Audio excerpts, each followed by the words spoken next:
पवित्र पोर्टलवर एक नवीन मॅन्युअल आलेलं आहे. आपल्याला त्याच्या संबंधीची आज चर्चा करायची आहे.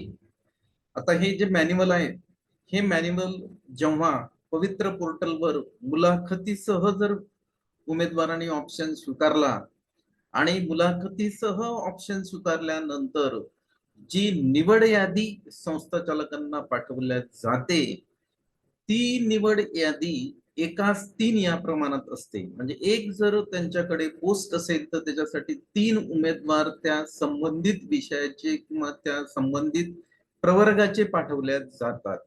मग हे उमेदवार संस्था चालकांकडे पाठवल्यानंतर संस्था चालकांची काय कृती राहते, त्यांना काय करावं लागते, हे आजच्या आपल्याला या मॅन्युअल मधून समजून घ्यायचं आहे.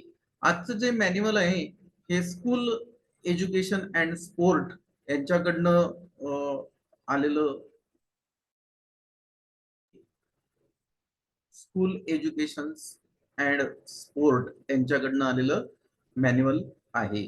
आता या मॅन्युअल व्यवस्थित नीट अभ्यास करून संस्था चालकांना पुढील कृती जी आहे, कारण कसं आहे माहित आहे का की ही सगळी प्रोसेस ही ऑनलाईन आहे.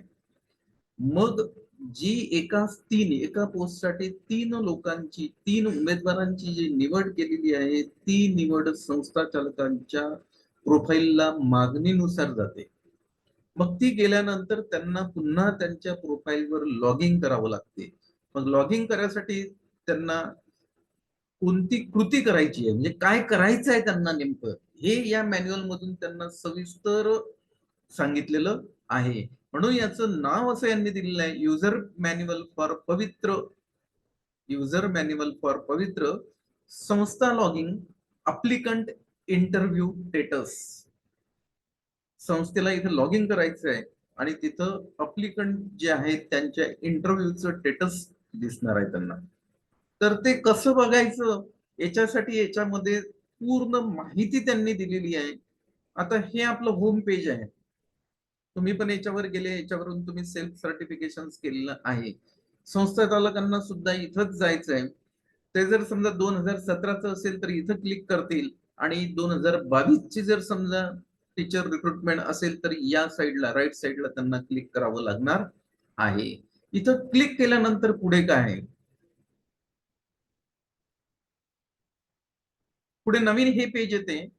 मग आता यांनी दिलेलं आहे की 17चं असेल तर इथे क्लिक करा, एरो दिलेला आहे. म्हणजे रिक्रुटमेंट 2017 ची असेल तर इथं, शिक्षक भरती 2017ची असेल तर इथं क्लिक करतील ते, आणि शिक्षक भरती जर 2022ची म्हणजे आताची असेल तर इथं क्लिक करावं लागेल संस्था चालकांना. इथं क्लिक केल्यानंतर पुढे काय, संस्था लॉगिंग साठी त्यांनी इथं दिलेलं आहे, फॉर लॉगिंग संस्था logging for logging user ID as same as previous user ID सरल आयडी. बघा, याच्या अगोदर एक सरल नावाचं पोर्टल अस्तित्वात आलं होतं आणि या सरल मध्ये 2-3 प्रकारचे तिथं प्रोफाईल होते. एक होतं स्टुडंट साठी, म्हणजे ते एचएम यांना वापरायचं होतं. दुसरं स्टाफ साठी, ते सुद्धा एचएम यांना वापरायचं होतं. आणि तिसरं होतं संस्थेसाठी. संस्थेनं सुद्धा सरल पोर्टलवर रजिस्ट्रेशन केलेलं आहे. मग संस्थेला या पवित्र पोर्टलवर लॉग इन करण्यासाठी सरलचा जो युजर आयडी आहे तोच वापरायचा आहे. सरलचा जो युजर आयडी आहे ना, तोच त्यांना वापरायचा आहे. For first time user click on forget password. मग तो युजर आयडी त्यांनी वापरल्यानंतर जर ते फर्स्ट टाइम युजर असतील तर त्यांना फॉरगेट पासवर्ड वर क्लिक करायचं आहे आणि नवीन password create password. For OTP use mobile number registered by authority. त्यांनी ज्या सरल पोर्टलवर जो मोबाईल नंबर रजिस्टर केलेला आहे तो त्यांना यूज करावा लागेल. कारण क्रिएट पासवर्ड केल्यानंतर त्यांना ओटीपी येईल, तो ओटीपी टाकावा लागेल. ओटीपी टाकल्यानंतर तिथं न्यू पासवर्ड त्यांना टाकावं लागेल, पुन्हा री एंटर न्यू पासवर्ड करावा लागेल आणि नंतर पुन्हा तो न्यू पासवर्ड वापरून त्यांना लॉग इन करावं लागेल. लॉग इन केल्यानंतर जे एकाच 3 उमेदवाराची निवड यादी आहे ती त्यांना त्यांच्या प्रोफाईलला दिसणार आहे. त्यानंतर पुढे पुन्हा ते इथं त्यांचं युजर आयडी टाकतील म्हणजे सरळचा युजर आयडी, त्यांनी नवीन जो क्रिएट पासवर्ड केला तो पासवर्ड टाकायचा, हा कॅप्चा टाकायचा आणि लॉग इन करायचं. हे संस्था चालकांना करायचं. लॉग इन केल्यानंतर त्यांना असा डॅशबोर्ड येणार आहे. या डॅशबोर्ड मध्ये काय, the left hand side of the screen is having the menu. Left hand साइडला मेनूज दिसणार आहेत त्यांना. त्याच्यानंतर अप्लिकंट इंटरव्ह्यू स्टेटस याच्यावर जावं लागेल. Data entry for interview marks for present, absent and giving interview marks, unlock facility available राहणार आहे तिथं. त्याच्यानंतर applicant interview details for giving interview status, date of interview, संस्था रिकमेंडेड कॅटेगरी अँड संस्था recommended horizontal category for selected applicant, संस्था remark for applicant having rejected status, unlock facility available. म्हणजे तिथं त्यांचं ते जे संबंधित कॅन्डिडेट आहे ते उपस्थित होते की नव्हते हे सगळं त्यांना तिथं टाकावं लागणार आहे. त्याच्यानंतर पुढे त्यांनी लॉक राऊंड फर्स्ट हा सुद्धा तिथं मेनू राहणार आहे. Selected candidates after filling all applications information. तर हे सगळे मेनू आहेत, हे सगळं त्या प्रोफाईलच्या लेफ्ट साइडला राहतील. Reports like applicant interview details round first, report applicant interview details round first, roster wise applicant interview details round first, subject wise applicant joining details round first. म्हणजे त्यांना रोस्टर वाईज डिटेल्स भरायचं आहे, subject wise details भरायचं आहे, त्यांचं educational आणि professional qualification विषयी सगळं डिटेल्स इथं त्यांना भरावं लागणार आहे. त्याच्यानंतर इथं त्यांचा युजर आयडी येतो, त्याच्यानंतर युजर टाईप येणार आहे, त्यानंतर युजर नेम येणार आहे. म्हणजे जी काही इंटरव्ह्यू घेतली त्या इंटरव्ह्यू मधून जिथं ज्याचं त्यांनी सिलेक्शन केलं, ज्यांना 30 गुणापैकी हायएस्ट मार्क्स मिळाले आहेत त्यांचं नाव इथं ते टाकणार आहेत.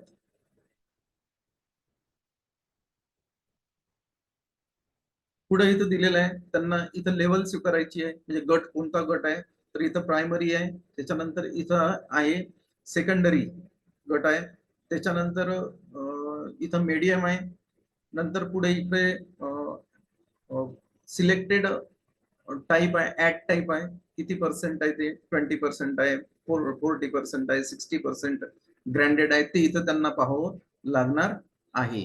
ते सगळं इथं त्यांना त्या संस्था चालकांना माहिती टाकायची आहे. मग त्यांना पुढे गेल्यानंतर त्यांना अशी एक स्क्रीन येणार आहे. त्या स्क्रीनवर एकाच 3 उमेदवाराचे नाव येणार आहेत आणि हे सगळे जे उमेदवार आहेत हे टॅट नुसार, याला मी आणखी झूम करतो म्हणजे आपल्याला व्यवस्थित दिसेल. इथे येणार आहे याच्यामध्ये सिरियल नंबर, एकाच 3 उमेदवार येणार आहेत. सिरियल नंबर, त्याच्यानंतर अप्लिकंट नेम, त्यानंतर तुझे डेट ऑफ बर्थ, त्यानंतर पोस्ट टाईप येणार आहे, त्याच्यानंतर subject type, subject, caste category येणार आहे, त्याच्यानंतर त्याला काही हॉरिझॉन्टल आरक्षण आहे का ते, टॅटचे मार्क्स येणार आहेत, तो जो उमेदवार आहे तो प्रेझेंट आहे की अब्सेंट आहे ते येणार आहे, त्यानंतर पर्सनॅलिटी टेस्ट मार्क्स येणार आहेत, टीचिंग स्किल मार्क्स आहेत आणि टोटल मार्क्स आहेत. असं ही तिथं त्यांना पेज ओपन होणार आहे. जे निवड यादी कोणी पाठवली, पवित्र पोर्टलनं पाठवलेली जी निवड यादी आहे ती निवड यादी मुलाखतीसह आहे. मग मुलाखतीसह असल्यामुळे एका पोस्ट साठी त्यांनी 3 उमेदवार पाठवले. मग ज्या विषयाचे ते उमेदवार असतील ते तिन्ही उमेदवार इथे दिसतील. आता हा पहिला जो उमेदवार आहे तुषार आहे नाव, त्याच्यानंतर बेरुडकर आहे, त्याच्यानंतर डेट ऑफ बर्थ इथं दिलेली आहे त्यांची त्या उमेदवारांची, त्याच्यानंतर त्यांचं जे हे आहे ती जे कोणत्या गटासाठी त्यांनी प्राधान्यक्रम दिलेला आहे तो गट इथं आहे, ग्रॅज्युएट टीचर 9 ते 10 आणि ऍडेड आहे. त्यानंतर इथं स्पेस स्किल सुद्धा दिलेलं आहे. त्यानंतर subject type, subject science subject साठी आहे ते उमेदवार. त्यानंतर त्यांची कास्ट कॅटेगरी ओबीसी, हॉरिझॉन्टल आरक्षण येणे म्हणजे नाही आहे तिथं ते, आणि यांचा जो टॅटचे मार्क्स आहेत ते 136 आहेत. आणि इथं संस्थेला टाकायचं आहे हे जर उपस्थित असतील तर प्रेझेंट म्हणून इथं सिलेक्ट करायचं आणि अनुपस्थित असतील तर ते अब्सेंट म्हणून तिथं सिलेक्ट करतील, हे लक्षात घ्या. त्याच्यानंतर त्यांना काही प्रश्न विचारले जातील. आता प्रश्नाची चर्चा आपण याच्या अगोदर केलेली आहेच. प्रश्न सुरुवातीचा हाच प्रश्न असतो त्यांचा की आपलं पूर्ण नाव सांगा, आपलं क्वालिफिकेशन सांगा, आपण कुठून आलात, आपण कुठून एज्युकेशन घेतलेलं आहे, आपण ग्रॅज्युएट असाल तर ग्रॅज्युएट कोणत्या कॉलेजमधून केलं, व्यावसायिक क्वालिफिकेशन आपलं जर बीएड असेल तर किंवा डीएड काय जे असेल ते कुठल्या कॉलेजमधून आपण केलेलं आहे, असे साधे साधे प्रश्न त्या इंटरव्ह्यू मध्ये विचारले जातात आणि त्यानंतर मग विषयाचे प्रश्न विचारले जातात. आता हे सायन्सचे आहेत तर सायन्सचा जो काही विषय आहे याच्यामध्ये फिजिक्स, केमिस्ट्री आणि बायोलॉजी याच्या संबंधित प्रश्न ते विचारू शकतात. उदाहरणार्थ न्यूटनचा लॉ सांगत आहे, मग त्याच्यामध्ये फर्स्ट लॉ आहे, सेकंड लॉ आहे, जो तुम्हाला माहित असेल तो लॉ तिथं सांगायला पाहिजे. तर अशा प्रकारचे साधे साधे प्रश्न विचारतात आणि हे जे गृहस्थ आहेत यांना इंटरव्ह्यू मध्ये 15 मार्क्स मिळाले 30 पैकी. हे 30 पैकी 15 मार्क्स त्यांना मिळाल्यानंतर त्यांना मग पाठ घेण्यासाठी वर्गावर पाठवण्यात आले आहे. तुम्ही आता लेसन घेऊन दाखवा. मग लेसन साठी आपल्याकडे आपलं जे आवडीचं युनिट आहे ते युनिट आपण त्याचं प्रिपरेशन थोडंसं करून जायला पाहिजे आणि वर्गावर आपण म्हणजे धीर गंभीरपणे चांगलं व्यवस्थित तिथं टीचिंग करायला पाहिजे. ते टीचिंग केल्यानंतर यांना 14 मार्क्स तिथं 30 पैकी पडलेले आहेत आणि या दोघांचं टोटल केलं तर येतं हे 4 आणि 5 9 होतात. 1 आणि 1 2 30 पैकी यांना 29 मार्क्स त्यांनी दिलेले आहेत आणि 29 मार्क्स दिल्यामुळे हे जे उमेदवार आहेत फर्स्ट नंबरवरचे त्यांच्या दृष्टिकोनातून ते सिलेक्ट झालेले आहेत. हे सगळ्यात महत्वाचं आहे. तर अशी ही सर्व जी यादी आहे ही एकाच 3 उमेदवाराची यादी त्यांना पाठवल्या जाणार आहे आणि ही संस्थेला ऑनलाईन मध्ये कृती करावी लागते. म्हणजे इंटरव्ह्यू मध्ये आम्ही त्यांना त्या उमेदवाराची आम्ही इंटरव्ह्यू घेतली, तर इंटरव्ह्यू मध्ये 30 पैकी त्यांना किती गुण पडले तर 15 गुण पडले आणि आम्ही त्यांचं लेसन ऑब्झर्व केलं. लेसन ऑब्झर्व केल्यानंतर त्यांना 30 पैकी 14 गुण पडले आणि याचं जर टोटल केलं तर हे 29 गुण या उमेदवारांना होतात असं इथं यांनी दर्शवलेलं आहे. तर हे त्यांनी इथं सगळी कृती केल्यानंतर हे एकाच 3 उमेदवार इथं येणार आहेत. आता हे सगळे बाकीच्या विषयाचे काही उमेदवार असतील तर तिथं जास्त उमेदवार जातील, पण एका विषयासाठी एकाच 3 उमेदवार देणार आहेत. आता समजा हा एक म्हणजे हे आहेत व्यक्ती आहेत, तर आता हे व्यक्ती जे आहेत हे सुद्धा त्याच्यासोबतच तिथं गेले होते इंटरव्ह्यू साठी. यांचा विषय सुद्धा सायन्सच आहे, हे सुद्धा 9 ते 10 साठीच आहेत. यांची कॅटेगरी ते एसटी आहे. यांची कॅटेगरी म्हणजे दुसरी पोस्ट आहे, सायन्सचीच आहे पण एसटी साठी आलेली आहे. मग एसटी याला हॉरिझॉन्टल आरक्षण नाही आहे. यांचा टॅटचा स्कोर 125 होता. हे प्रेझेंट आहेत. यांना इथं 14 टाकले आहेत त्यांनी मुलाखतीमध्ये आणि त्यांनी जो पाठ घेतलेला आहे, लेसन घेतलेला आहे त्याचे 12 आणि हे 14 असे 26 मार्क्स यांना मिळाले आहेत. मग आता हे जर हायएस्ट स्कोर ज्याचा असेल त्या व्यक्तीची इथं निवड होणार आहे. पण हे सर्व डिस्ट्रीब्युशन पवित्र पोर्टलवर शासनाला त्या संस्था चालकांना पाठवावं लागते. हे सगळ्यात महत्वाचं आहे मित्र, हे लक्षात घ्या. त्याच्यानंतर पुढे सुद्धा यांनी हे सगळे दिलेले आहेत. हे अबसेंट असल्यामुळे यांना 0-0 मार्क्स जातात. बघा हे जे उमेदवार आहेत, काही उमेदवार समजा तिथं पाठवल्यानंतर एकाच 3 पाठवले त्यातला एखादा उमेदवार जर अबसेंट असेल काही कारणास्तव तर हे इथं स्पष्ट लिहितात की ही सायन्सची पोस्ट होती, इथे ईडब्ल्यूएस आहे, त्याच्यानंतर जनरल आहे, हॉरिझॉन्टल आरक्षण त्याला नाही आहे, यांना टॅटचा स्कोर 132 होता आणि हे इंटरव्ह्यूला आलेच नाहीत, त्यामुळे ते इथं अबसेंट सिलेक्ट करतात. मग अबसेंट सिलेक्ट केल्यानंतर ते जे मार्क्स आहेत पर्सनॅलिटी डेव्हलपमेंटचे आणि लेसनचे हे दोन्ही 0-0 देऊन टाकतात आणि एकूण 0 म्हणजे त्याला ब्लँक नाही सोडतात त्यांना. त्याच्यामध्ये 0 मार्क देतील. अबसेंट आहे ते इंटरव्ह्यूला आलेच नाहीत, त्यामुळे त्यांना 30 पैकी पर्सनॅलिटी जे टेस्ट घेतली त्याच्यामध्ये 0 पडला आणि त्यांचा लेसन घेतला त्याच्यामध्ये सुद्धा 0 पडला, म्हणून त्यांचे एकूण जे मार्क्स आहेत ते 0 येणार आहेत. असे पूर्ण माहिती मित्र हो जितक्या पोस्ट संस्था चालकांकडे आहेत आणि जितके उमेदवार तिथं गेलेले आहेत त्या सगळ्या उमेदवारांची माहिती त्यांना याच्यामध्ये व्यवस्थित भरावी लागते आणि व्यवस्थित भरल्यानंतर मग ते त्यांना पवित्रवर तिथं सबमिट केल्या जाते. खाली एक ऑप्शन येते सबमिटचं आणि तिथं सबमिट केल्यानंतर ही पूर्ण माहिती जी आहे ती पवित्रला जाते आणि पवित्रला गेल्यानंतर मग ती जाते ईओच्या लॉगिंगला. मग ईओ त्याला व्हेरीफाय करतात की ही जी मेथड याने अडॉप्ट केलेली आहे ही नियमानुसार आहे की नाही. मग ईओनी व्हेरीफाय केल्यानंतर मग त्या व्यक्तीला जेव्हा जॉईनिंग करायसाठी जावं लागते तेव्हा जॉईनिंग करायला संबंधित शाळेमध्ये हेडमास्टरकडे जावं लागतो आणि हेडमास्टरची भूमिका पुढील जी आहे ती शालार्थ आयडी जनरेट करायची. कारण ती जर गव्हर्नमेंट स्कूल आहे तर तिथे शालार्थ आयडी जनरेट करावा लागतो आणि त्या शालार्थ आयडी वरच पुढील पेमेंट निघते.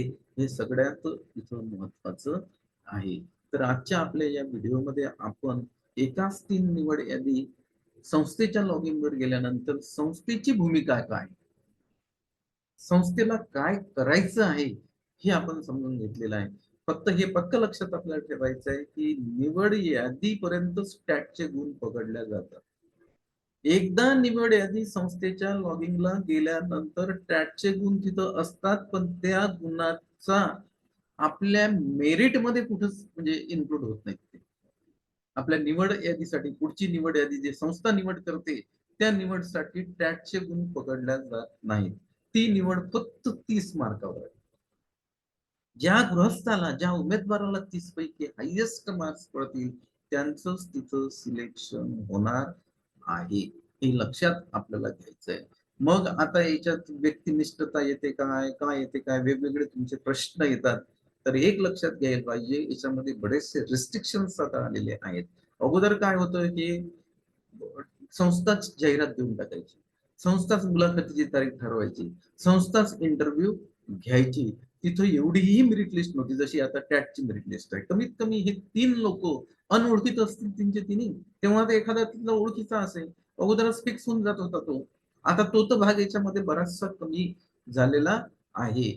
म्हणून आपण इंटरव्ह्यूला गेल्यानंतर आपण जर थोडस त्या लेसन बाबतीत काही वैयक्तिक प्रश्न आहेत याच्या बाबतीत जर आपण सिरियस राहिलो तर काहीही सांगता येत नाही.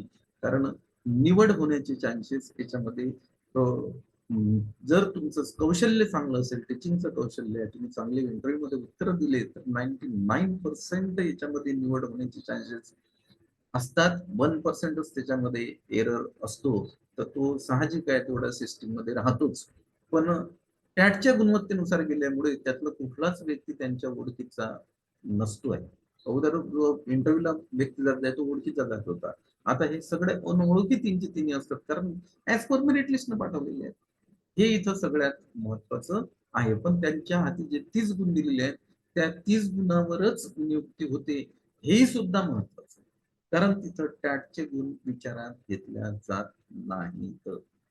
तर आजच्या आपल्या या व्हिडिओमध्ये आपण संस्था चालकांनी निवड यादी एकाच 3 निवड यादी पाठवल्यानंतर संस्था चालकांनी करावयाची कृती यावर आपण जे काही विचार विनिमय केलेला आहे, आपण यावर चर्चा केलेली आहे. मला असं वाटतंय की आपल्याला हा व्हिडिओ आवडला असेल तर त्याला लाईक करा आणि जे काही नवीन आपले उमेदवार असतील ज्यांनी या चॅनलला फर्स्ट टाइम व्हिजिट दिली असेल त्यांनी त्याला सबस्क्राईब करावं, म्हणजेच आपण या प्रोसेस मध्ये बिलकुल आपल्याला अपडेट राहता येईल. तर आता मी आजच्या आपल्या या चर्चेला पूर्ण विराम देतो. या नंतरच्या व्हिडिओमध्ये आपल्याला बघावं लागेल की शालार्थ आयडी कसा जनरेट करतात मुख्याध्यापक. त्यांच्यासाठी कोणतं युजर मॅन्युअल आलेलं आहे की ते युजर मॅन्युअल त्यांना फॉलो करून शालार्थ आयडी जनरेट करावा लागतो. मित्र, ह्या ज्या गोष्टी आहेत ना, तुम्ही म्हणाल अजून आमची निवडच झाली नाही ना, आम्हाला तुम्ही कशाला हे, पण तुम्हाला या सिस्टीम मधून ज्यांची निवड होणार आहे त्यांना जावाच लागणार आहे. बरेचसे मुख्याध्यापक असे आहेत की ते रिटायरमेंट पर्यंत आलेले आहेत आणि त्यांना मग पीसीचं नॉलेज नसते, असं नाही, तेव्हा तुम्हाला मदत करावी लागते त्यांना, कारण काम आपलं आहे. म्हणून अशा वेळेस आपल्याला सुद्धा मदत करावी लागते. मग अशा वेळेस ही जी आपण चर्चा करतो ही चर्चा आपल्या फायद्याची इथं होते. म्हणूनच ही चर्चा आपल्याला करावी लागते, म्हणजे पुढे आपल्याला कुठल्याच प्रकारची अडचण येणार नाही. तर ठीक आहे, आजच्या या चर्चेला मी इथं पूर्ण विराम देतो. या नंतरच्या व्हिडिओमध्ये आपल्याला बघावं लागेल की शालार्थ आयडी मुख्याध्यापक कशा प्रकारे जनरेट करतात आणि मुख्याध्यापकांना जर समजा काही अडचण आली तर तुम्ही ती अडचण त्यांची सॉल्व्ह करायला पाहिजे, कारण काम तुमचं आहे. जोपर्यंत शालार्थ आयडी जनरेट होणार नाही तोपर्यंत पगार मित्र चालू होणार नाही. कारण हे जे सगळं आहे निवड यादी पाठवल्या जाते याच्यातून जे खाजगी शैक्षणिक संस्था आहेत त्या सगळ्या अनुदान प्राप्त आहेत, म्हणजे याच्यामध्ये विना अनुदान हा संबंधच येत नाही. अगोदर कसं होतं, लोक बिना अनुदानावर नोकऱ्या केल्या लोकांनी 5-5, 6-6 वर्ष बगर पगारी काढलेले आहेत. तुमचं जर सिलेक्शन झालं तर तुम्ही भाग्यवान आहात, डायरेक्ट तुम्हाला अनुदानावर सर्व्हिस मिळते. नाही तर बगर अनुदानावर 3-3, 4-4 वर्ष वाट पाहावं लागत होती. आता अनुदान येईल, मग येईल, मार्च एंडिंगला येईल का, केव्हा येईल का. आता सगळ्या ह्या अनुदान प्राप्त शाळा या पवित्र पोर्टल मध्ये आलेल्या आहेत, त्यामुळे ते टेन्शन तुम्हाला नाहीये की अनुदान येईल की नाही येईल, पगार सुरू कधी होईल, काय होणार आहे, यावर्षी येईल का, पुढच्या वर्षी येईल का, अशी वाट पाहा लागत होती. आता तुम्हाला वाट पाहण्याची गरज नाही. ओके, ठीक आहे.